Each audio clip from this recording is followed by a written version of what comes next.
સુરતના ડબોલી વિસ્તારમાં આવેલી સરકારી અનાજ દુકાન નંબર 40 પર આમ આદમી પાર્ટીના દરોડા. કેન્દ્ર અને રાજ્ય સરકાર દ્વારા ગરીબ પરિવારો સુધી સબસિડી યુક્ત અનાજ પહોંચે તે માટે અનેક યોજનાઓ અમલમાં મૂકવામાં આવે છે, પરંતુ કેટલીક જગ્યાએ સરકારી અનાજની દુકાન સંચાલકો દ્વારા ગેરરીતિ થતી હોવાની ફરિયાદો સામે આવતી હોય છે. સુરતના ડબોલી વિસ્તારમાં આવેલી સરકારી અનાજ દુકાન નંબર 40 પર અનાજ સગેવગે થતું હોવાનો આક્ષેપો વચ્ચે આમ આદમી પાર્ટીના કાર્યકરો દ્વારા રેડ કરવામાં આવી હતી. રેડ દરમિયાન અનાજના જથ્થા અંગે શંકાસ્પદ પરિસ્થિતિ સામે આવતા મામલો ચર્ચામાં આવ્યો હતો. સ્થાનિક સ્તરે એવી ચર્ચા ઉઠી છે કે આ અનાજનો કેટલોક જથ્થો નવાગામ ગોડાઉન સ્ટોકમાંથી ગેરરીતિ કાઢવામાં આવ્યો છે. આ બાબતે અધિકારીઓ દ્વારા સત્તાવાર પુષ્ટિ કરવામાં આવી નથી. પ્રશ્ન એ છે કે નવાગામ ગોડાઉનની પણ ઉચ્ચ અધિકારીઓ દ્વારા નિષ્પક્ષ તપાસ હાથ ધરવામાં આવશે કે નહીં. સમગ્ર મામલે હિમાંશુ ખટીકનું નામ સામે આવ્યું હોવાનું જાણવા મળ્યું છે.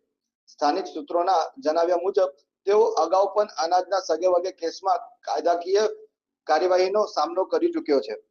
હાલ સમગ્ર જથ્થો ઉચ્ચ અધિકારીઓ દ્વારા જપ્ત કરવામાં આવ્યો છે અને મામલે તપાસ શરૂ કરવામાં આવી છે. હવે જોયું રહ્યું કે તપાસ કયા તારણ પર પહોંચે છે અને અનાજ ગેરરીતિ મામલે જવાબદાર વ્યક્તિઓ સામે કેવી કાર્યવાહી કરવામાં આવે છે.